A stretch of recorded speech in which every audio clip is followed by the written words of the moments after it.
The morning sky over Germany was cold and gray on March 6, 1944. Hauptmann Klaus Richter sat in the cockpit of his Messerschmitt Bf 109, checking his instruments one last time. He was 26 years old and had been flying for the Luftwaffe for 3 years. He had shot down 17 enemy aircraft.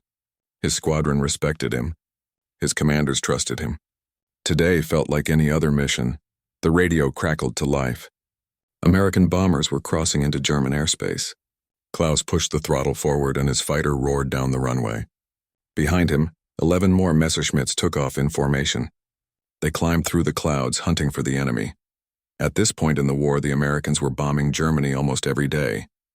Their B-17 Flying Fortress bombers came in huge formations, sometimes 200 or more at once. They flew high, around 25,000 feet, where the air was thin and freezing cold.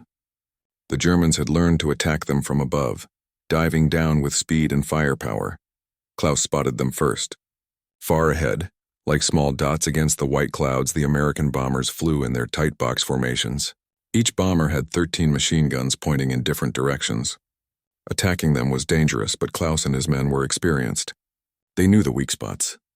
"There they are," Klaus said into his radio. "Stay close. Watch for their escorts." The American fighters usually turned back around this point. The P-47 Thunderbolts and P-38 Lightnings were good planes, but they could not carry enough fuel to escort the bombers all the way into Germany and back.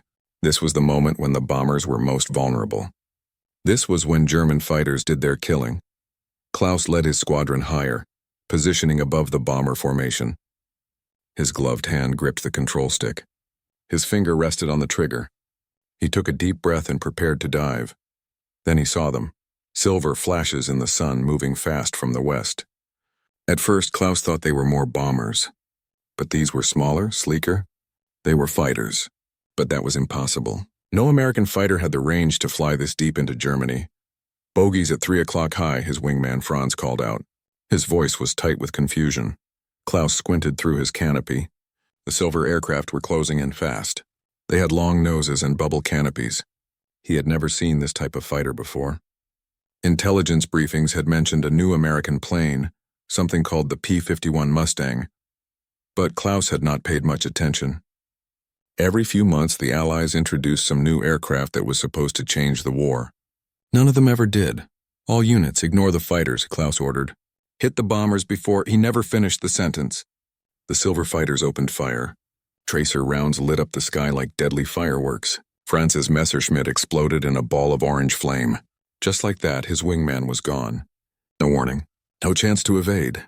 Klaus yanked his stick hard left, pulling into a tight turn. His vision grayed at the edges as G-forces pressed him into his seat. More Mustangs swept past, their guns blazing. Another German plane went down, trailing black smoke. "Break! Break! Everyone scatter!"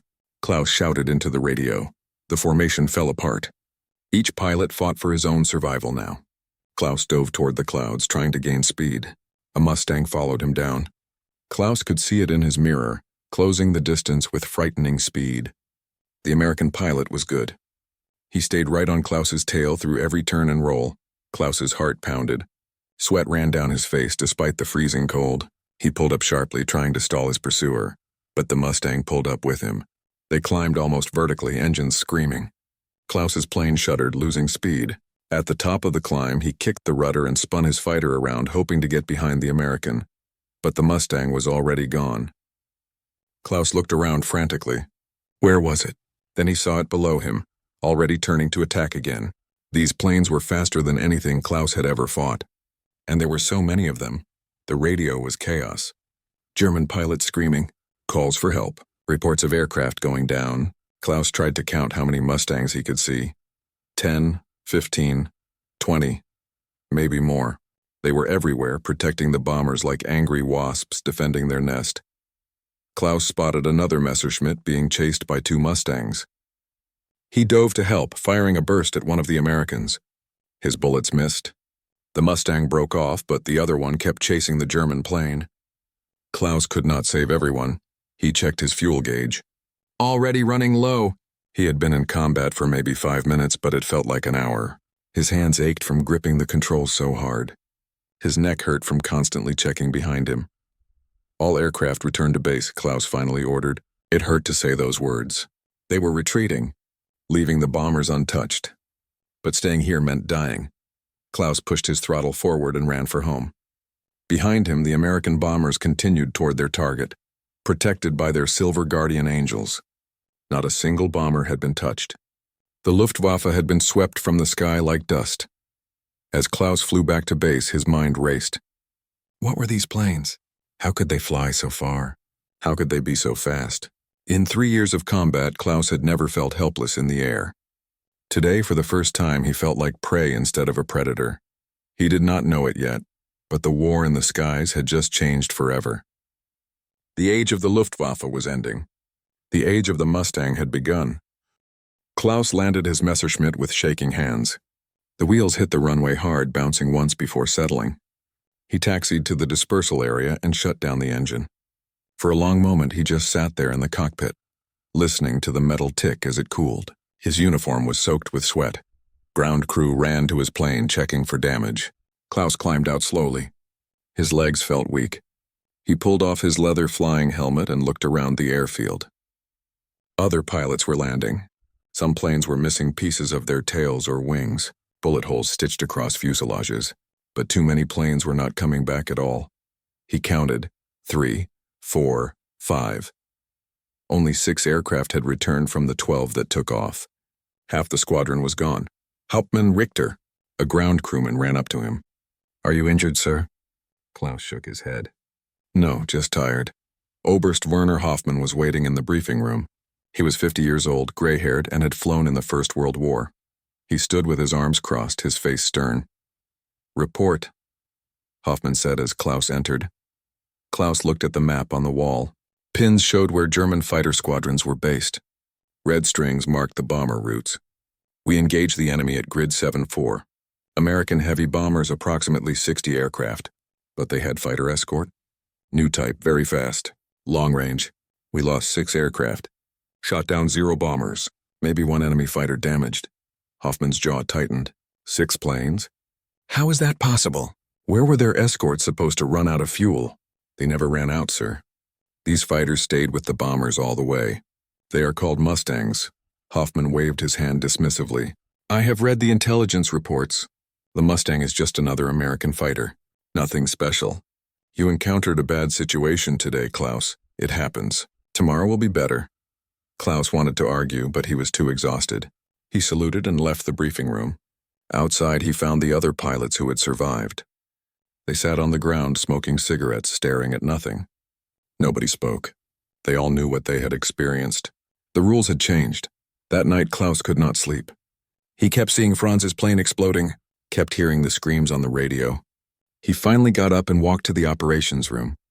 A duty officer sat at a desk reading reports by lamplight. "Can I see the intelligence files on the P-51? Klaus asked. The officer handed him a thin folder. Klaus read it carefully. The Mustang was designed by North American Aviation in the United States. Early versions had problems, but the Americans fitted it with a British Rolls-Royce Merlin engine. This made it one of the fastest fighters in the world, top speed over 400 miles per hour. But the real breakthrough was range. With drop tanks, external fuel tanks that could be jettisoned, the Mustang could escort bombers all the way to Berlin and back. Over 1,500 miles, Klaus closed the folder. This changed everything. For years, the Luftwaffe's strategy had been simple. Wait until the American escorts turned back, then attack the bombers. Now there would be no safe moment. The bombers would have protection all the way to their targets and all the way home. The next morning came too soon. Klaus woke to the sound of air raid sirens. Not practice. Real bombers incoming. He ran to his aircraft. The ground crew had worked all night to repair it. Fresh ammunition, full fuel tanks, a new propeller. 12 Messerschmitts took off, but 4 of them were flown by new pilots. Young boys who had maybe 40 hours of flight training. In 1940, Luftwaffe pilots trained for 2 years before seeing combat. Now Germany was so desperate they sent teenagers into battle after a few weeks. Klaus looked at them during the briefing. Their faces were pale. Their hands trembled. They were all going to die. The squadron climbed to intercept altitude. Klaus saw the bombers coming from the west. This time there were even more than yesterday, maybe 100 B-17s, and around them, like silver sharks circling, dozens of Mustangs. Remember your training, Klaus said over the radio, trying to keep his voice calm for the new pilots. Stay in pairs. Watch your altitude. Do not chase damaged bombers away from the formation. That is a trap. They attacked from above, diving through the fighter screen. The Mustangs reacted instantly. Klaus fired at a bomber, his cannon shells hitting its wing. Then 2 Mustangs were on him. He twisted and turned, using every trick he knew. Behind him, he heard the young pilots calling out in panic. One of the new pilots, a boy named Peter, flew straight and level, an easy target. A Mustang cut him to pieces. Peter never even knew what hit him. Klaus managed to shake one Mustang, but the other stayed close. They fought across the sky, turning and climbing, both pilots trying to gain advantage. Klaus's plane shuddered as bullets hit his tail. Warning lights flashed on his instrument panel. Engine temperature rising, oil pressure dropping. He had to get out of this fight. Klaus dove toward the ground, going so fast his plane vibrated. The Mustang followed, but finally broke off, probably low on ammunition. Klaus leveled out just a few hundred feet above the ground. Ahead was a small grass airfield used for emergency landings. Klaus barely made it. His engine was smoking. The landing gear only partially extended. He belly landed in the field, his plane sliding across the grass in a shower of sparks and dirt. When it finally stopped, Klaus sat in the cockpit breathing hard. He was alive. But for how long? That evening, only 4 Messerschmitts returned to base. 8 were lost. The squadron had shot down 1 bomber. 1. They claimed 3 Mustangs damaged, but probably none were actually destroyed. Hoffman called Klaus to his office. The Oberst looked older now.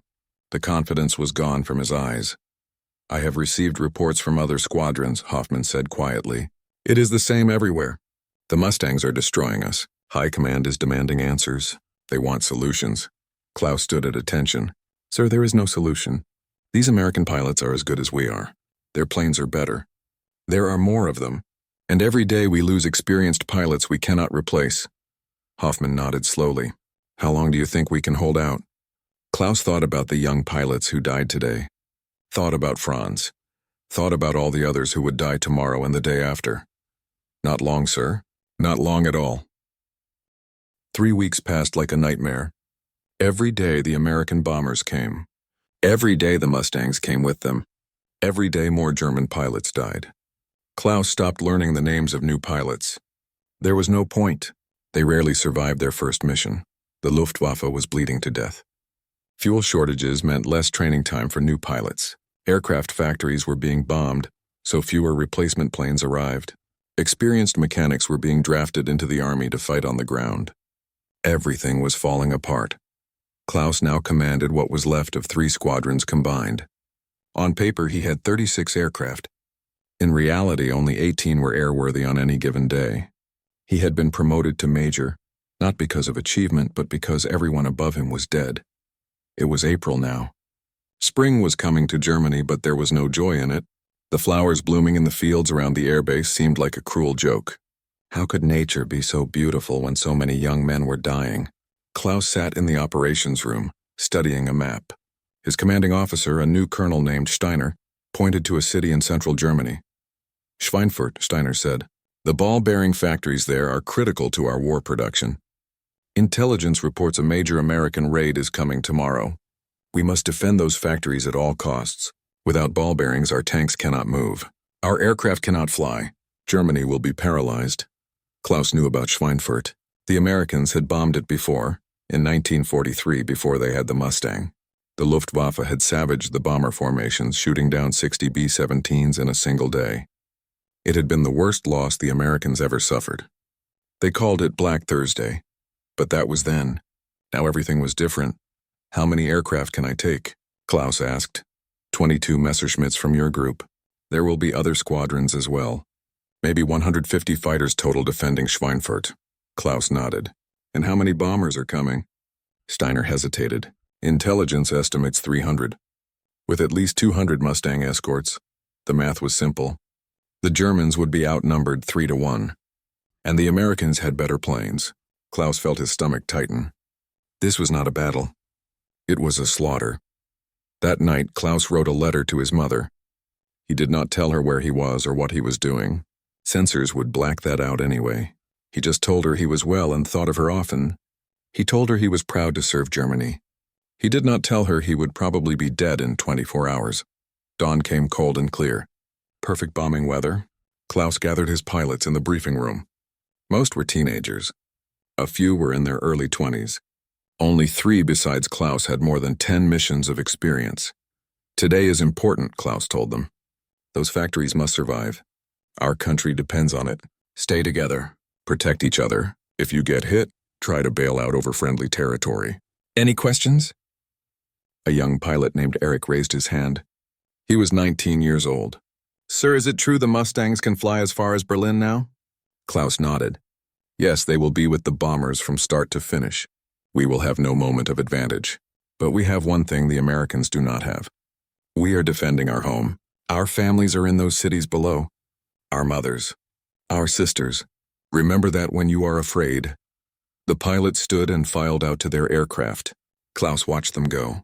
How many would come back? 3? 4? None? The Messerschmitts took off in waves and formed up over the airfield. Klaus counted 19 aircraft. 3 had mechanical problems and could not fly. Already they were weaker than planned. The radio directed them toward Schweinfurt. As they flew, Klaus could see other German fighter formations converging from different directions. Good. They would need every plane they could get. Then he saw them. The bombers came in a massive formation, stacked up from 15,000 to 25,000 feet. The sun glinted off their silver wings. Around them, above them, below them, the Mustangs flew in a protective swarm. Klaus had never seen so many aircraft in one place. All units, this is ground control. The radio crackled. The bombers are targeting Schweinfurt. Engage at will. Good hunting, Klaus thought bitterly. This was not hunting. This was suicide. The German fighters attacked from all directions. Klaus led his group in from the side, trying to get at the bombers before the Mustangs could react. For a few seconds it worked. Klaus fired his cannons at a B-17, seeing pieces fly off its fuselage. Black smoke poured from one engine. Then the Mustangs were there. They came diving out of the sun, guns blazing.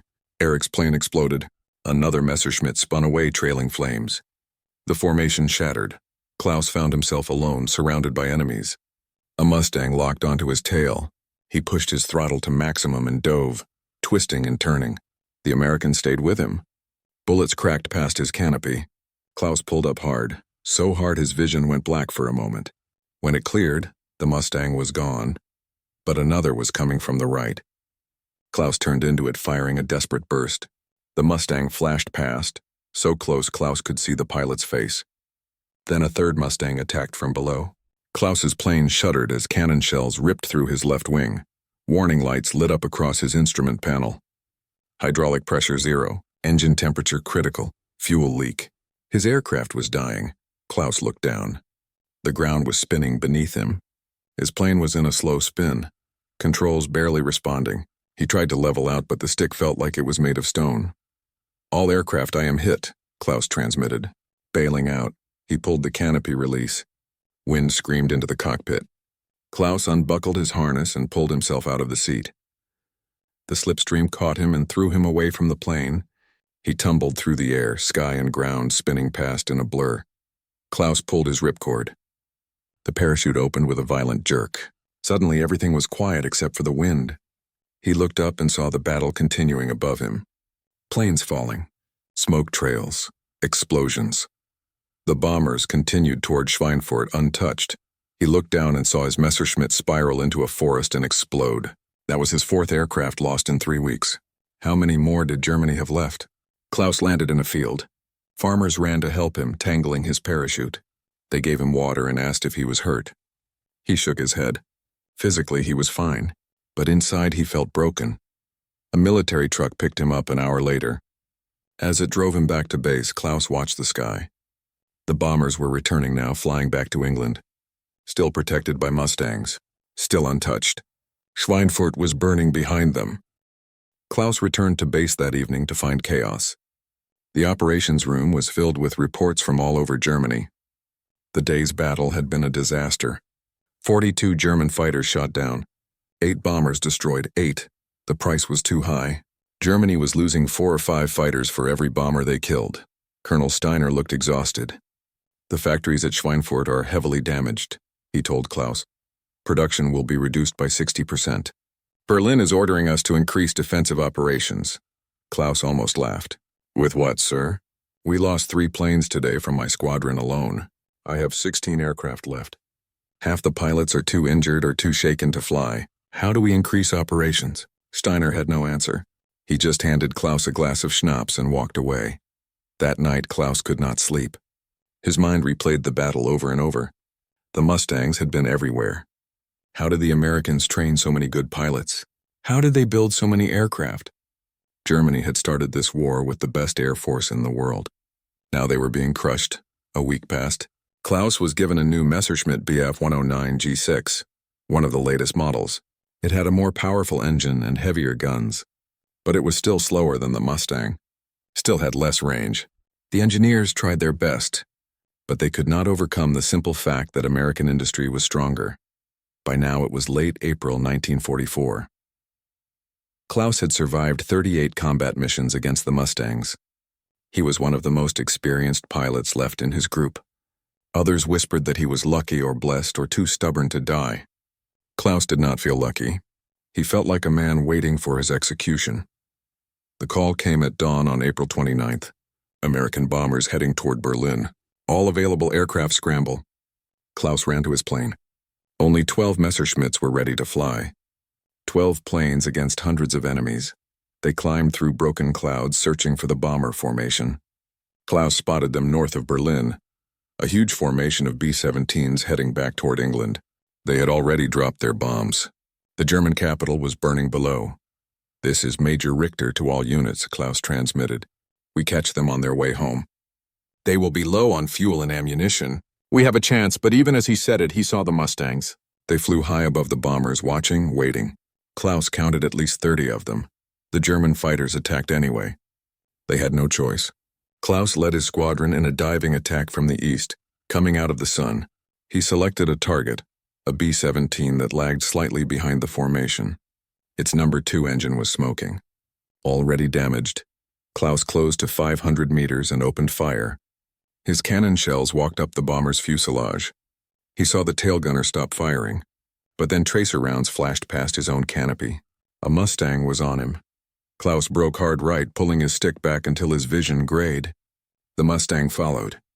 These American pilots were getting better every week. Or maybe the good German pilots were all dead, and Klaus was fighting against fresh, well-trained enemies while he was exhausted. The two fighters twisted and turned across the sky. Klaus tried every maneuver he knew. Scissors, yo-yo, split-ass barrel roll. Nothing worked. The Mustang stayed with him. Its pilot was very skilled. Then Klaus saw his chance. A large cloud bank ahead. He dove into it, the gray fog swallowing his aircraft. Inside the cloud, he could see nothing. He counted to 5, then pulled up hard and turned left. When he burst out of the cloud, he expected to be behind the Mustang. But the American pilot had anticipated this. The Mustang was already turning toward him. For a moment, the two aircraft flew straight at each other, both pilots firing. This was called a head-on attack. It required nerves of steel. The first pilot to flinch would lose. Klaus did not flinch. Neither did the American. At the last second, both planes broke in opposite directions, flashing past each other so close that Klaus felt the turbulence rock his wings. His Messerschmitt shuddered. Warning lights flickered. Something had hit him. Klaus checked his controls. Everything still worked, but his left aileron was damaged. The plane pulled to one side. He had to fight the stick to keep it level. Klaus looked around for the Mustang. There, below him, also damaged. Smoke trailed from its engine. Both pilots were hurt now. Both planes were dying, but neither would give up. They circled each other like wounded animals. Klaus gained altitude using what little advantage he had left. The Mustang pilot tried to climb to meet him but could not. His damaged engine could not produce enough power. Klaus positioned himself above and behind. This was the killing position. His finger moved to the trigger. One burst would finish this. Then he saw the bomber. The same B-17 he had attacked earlier, the one with the smoking engine. It was struggling to stay in the air, falling behind the rest of the formation. Alone. Vulnerable. Klaus had to make a choice. Finish the fighter or attack the bomber. The bomber was the mission. The bomber was the target. But something made Klaus hesitate. He looked at the Mustang below him. The American pilot was good, brave. They had fought each other with honor. There was respect there even between enemies. Klaus cursed himself for being sentimental. This was war. There was no room for respect. He turned toward the bomber. The B-17 crew saw him coming. Guns swung in his direction. Klaus pushed forward, building speed for his attack run. Behind him, the damaged Mustang was trying to follow, but it was too slow now. It could not catch him. Klaus closed to 300 meters. He could see the faces of the American gunners. Young men. Probably scared. Probably wanting to go home. Just like him. His finger tightened on the trigger. Then his engine coughed. Once, twice. Black smoke poured from the cowling. The head-on attack had caused more damage than he thought. His engine was seizing up. The Messerschmitt lost power. Klaus worked the throttle, trying to coax more life from the dying engine. No use, it was finished. Damn it, Klaus muttered. He looked at the bomber. It was pulling away now. He had no power to chase it. He looked down. The Mustang was below, still struggling with its own damage. Both pilots were out of the fight now. Klaus turned his aircraft toward the nearest German airfield. His engine was barely running. He had maybe 5 minutes before it died completely. The altimeter unwound slowly as he descended. Behind him, he saw the Mustang do the same. Both damaged aircraft limping toward their respective homes. The battle was over for both of them. As Klaus flew, he thought about the American pilot. He had never seen his face clearly, but he would remember that fight for the rest of his life. Whoever he was, that American was a true fighter pilot. Skilled, brave, honorable. Klaus managed to reach a small grass airfield. His landing was rough, the damaged controls making the plane difficult to handle, but he got it down. When the Messerschmitt finally stopped, Klaus sat in the cockpit for a long moment. He was alive. Against all odds, he had survived another day, but he knew his luck would not last forever. None of their luck would. Klaus sat in the back of a military truck as it drove him back to his home airfield. His damaged Messerschmitt would be repaired at the grass strip if there were parts available. Probably there were not. Germany was running out of everything now. Fuel, ammunition, aircraft. Hope. It was early evening when he arrived. The sun was setting, painting the sky orange and red. It would have been beautiful if not for the columns of smoke rising from Berlin in the distance. The city had been burning for hours. Colonel Steiner was waiting at the operations building. His face was grim. "Come with me, Major." They walked to Steiner's office. Inside, a map covered one wall. Red markers showed where German fighters had been shot down today. There were dozens of them. Blue markers showed American losses. Klaus counted 8. 41 pilots lost today, Steiner said quietly. 41. And you know what we destroyed? 7 bombers. 7. The Americans flew over 300 bombers to Berlin and back, and we killed 7 of them. Klaus said nothing. What was there to say? The numbers spoke for themselves. Steiner poured 2 glasses of schnapps and handed one to Klaus. High Command is demanding answers. They want to know why the Luftwaffe cannot stop the American bombers. They say we are not trying hard enough, not brave enough. Klaus felt anger rise in his chest. Not brave enough? We are throwing boys into the sky with barely any training.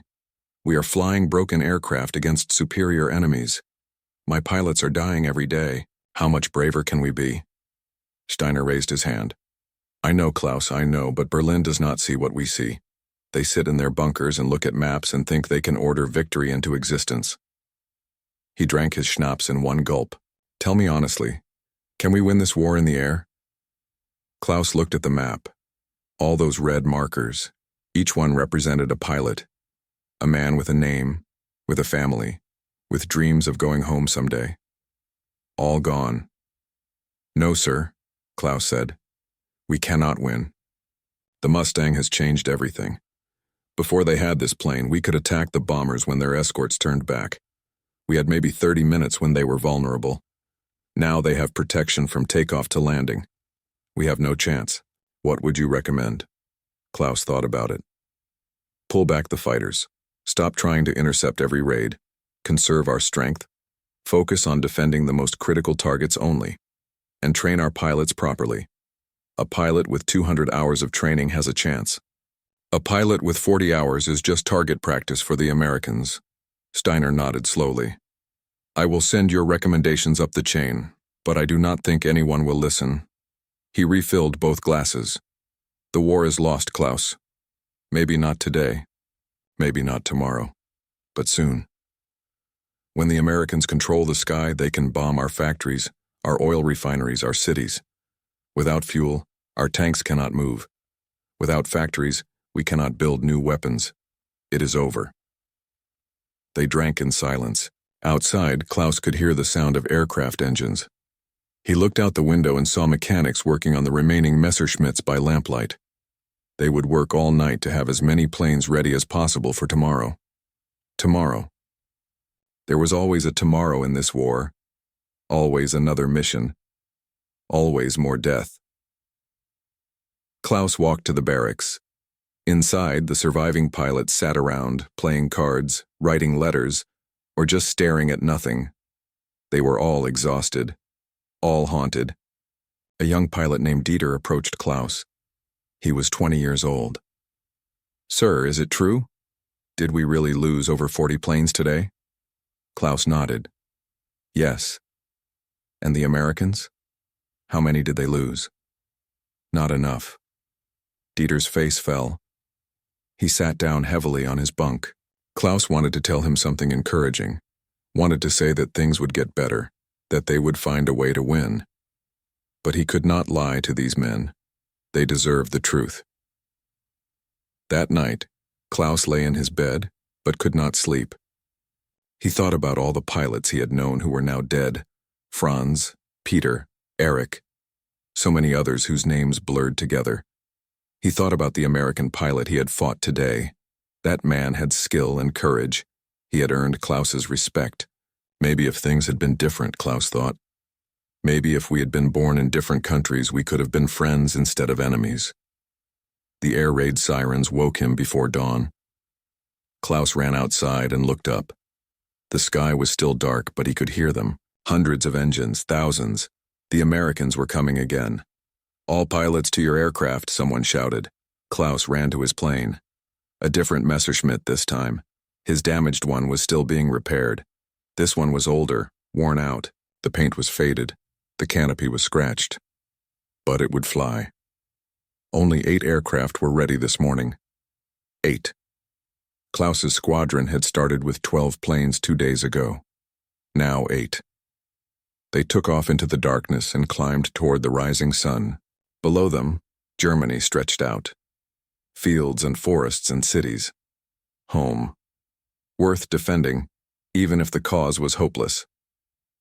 Klaus saw the bombers coming from the west. More than yesterday, and the Mustangs flew around them in a protective screen that seemed impenetrable. He looked at his 8 aircraft. 8 planes against hundreds, all units, Klaus transmitted. Today we make them pay for every kilometer they fly. We make them remember that the Luftwaffe still has teeth. Attack. The 8 Messerschmitts dove toward the bomber formation. The Mustangs met them immediately. Klaus fired at one, missed, and had to break away as 2 others attacked him. He twisted and turned, trying to survive. Around him, his pilots fought desperately, but one by one, they were shot down. Klaus saw a Messerschmitt explode, saw another spinning toward the ground, saw parachutes opening. Not enough parachutes. Within 5 minutes, it was over. Only Klaus and 1 other pilot remained. The rest were gone. The bombers continued on their way, untouched, toward their targets. Klaus did not have enough fuel to follow. He turned back toward base, his wingman staying close. Below them, Germany burned. When they landed, ground crew ran to the aircraft. Klaus climbed out and removed his helmet. His hands were steady now. He had gone past fear, past anger, past everything. He felt empty. Colonel Steiner was waiting. How many? 6 lost. 2 returned. Steiner closed his eyes. My God. Klaus walked past him to the operations building. Inside, he went to his office and sat at his desk. His pilot wings lay there, the silver metal catching the light. He picked them up and looked at them for a long moment. He thought about all the missions he had flown, all the battles, all the victories when Germany was strong. It seemed like a lifetime ago. A different world. Klaus placed the wings on the desk and stood up. He walked to the window and looked at the sky. Above, vapor trails marked where the American bombers had passed. Hundreds of white lines crossing the blue sky like scars. The sky belongs to them now, Klaus thought. The Mustangs have won. The Luftwaffe is finished. He did not know what would happen next. Perhaps he would be sent to fly different missions. Perhaps the war would end soon. Perhaps he would die tomorrow. It did not matter anymore. Klaus Richter, veteran pilot of the Luftwaffe, winner of the Iron Cross, survivor of impossible odds, stood at that window and finally accepted the truth. Germany had lost the war in the skies. The P-51 Mustang, that silver fighter from America, had broken the back of German air power, and there was nothing anyone could do to stop it.